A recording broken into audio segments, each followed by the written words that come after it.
Alors c'est quoi l'azimut? Vous dites que vous vous occupez d'un théâtre avec 3 lieux dans 2 villes, ok, mais moi j'ai besoin d'en savoir plus. Parce qu'il va bien falloir que j'explique aux voisins pourquoi vous avez fait un tel vacarme. Je mets quoi dans mon rapport? Vous êtes directeur de quoi? Faut tout m'expliquer, je suis nouveau sur le territoire. Oui, monsieur l'agent, c'est pas compliqué. Moi je suis directeur, enfin, je suis co-directeur de l'Azimut. Ça d'accord, je suis pas sourd, mais c'est quoi ce truc? L'Azimut?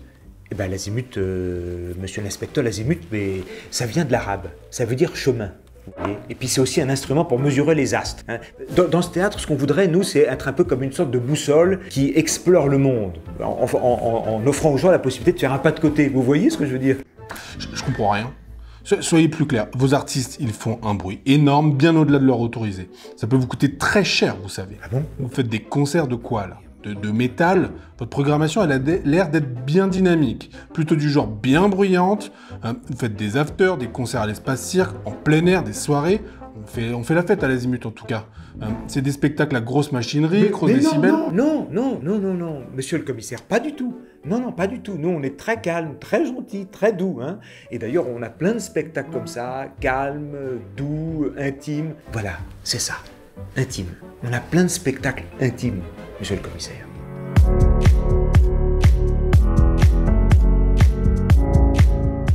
Il y a plein d'histoires intimes à la saison, d'histoires qui parlent de l'intimité des artistes. Igor Manjinski, c'est un des artistes associés du théâtre. Il raconte l'histoire de sa relation avec son père.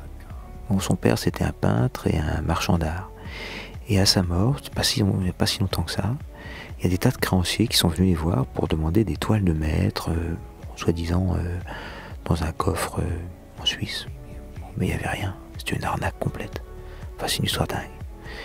Et Igor, il a écrit un spectacle à partir de ça, qui se passe sur un tournage, avec des personnages qui sont morts et qui reviennent, des allers-retours entre le passé et le présent. Enfin, c'est absolument magnifique. Les couleurs de l'air, ça s'appelle. Quand on parle d'intimité, on pense souvent à des couples. Et là, moi je pense à Pauline et Jeanne. C'est deux artistes de cirque qui travaillent ensemble depuis des années et des années. Et elles ont inventé une technique à partir de drisses qu'elles suspendent du haut de leur chapiteau. Il n'y a pas de porteuse, il n'y a pas de voltigeuse. Elles ont inventé un langage. C'est une sorte d'imbrication des corps. Tout est en tension, en suspension, avec force et beaucoup de lenteur et de tendresse aussi, même j'ai envie de dire. C'est vraiment très beau ce qu'elles font.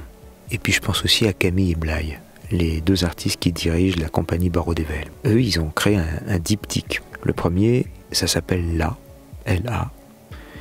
Ils sont que 2 interprètes, et dans le second, c'est Falaise, là ils sont beaucoup plus nombreux. Alors, les scénographies, elles sont énormes. C'est monumental. Et eux aussi, d'une certaine manière, ils ont inventé un langage à partir du cirque, à partir du théâtre, de la musique, des arts plastiques, et puis des animaux aussi, parce qu'il y a plein d'animaux, enfin plein. Il y a des oiseaux, il y a un cheval. Mais tout ça, c'est pour nous transmettre des émotions toutes ténues, toutes fragiles, toutes humaines, quoi. Isabelle Lafont, c'est une comédienne géniale, metteuse en scène. Elle s'est intéressée à la figure de Marguerite Duras. Marguerite Duras, c'est une autrice, elle a écrit plein de romans, de pièces de théâtre, elle a fait des films aussi. Et là, Isabelle, ce qui l'intéresse, c'est les interviews que Marguerite Duras a données, ou plutôt a réalisées, avec des inconnus. Et Isabelle, elle a décidé de faire un portrait de Marguerite Duras à partir de ça, de faire du théâtre avec ça, avec cette intimité-là. L'intimité, c'est aussi des choses particulières, c'est pas toujours facile d'en parler, quoi.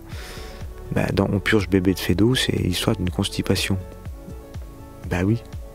C'est un enfant qui est constipé, puis en plus il veut pas avaler son laxatif, donc c'est un peu la panique dans la famille, quoi. Et non mais il n'y a que Feydeau pour faire des trucs comme ça. On se tient les côtes tellement c'est drôle. En plus, la metteuse en scène, Emeline Bayard, qui est une super chanteuse, elle a rajouté plein de chansons. Mais attention, c'est des chansons toutes douces, toutes intimes.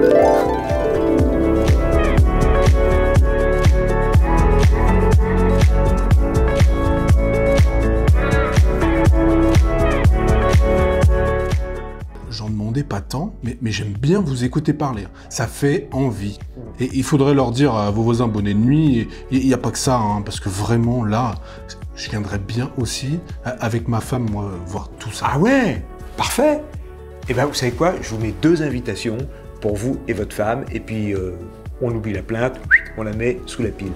Ça vous va? Non? Ah ouais, d'accord. 2 adhésions à l'année alors?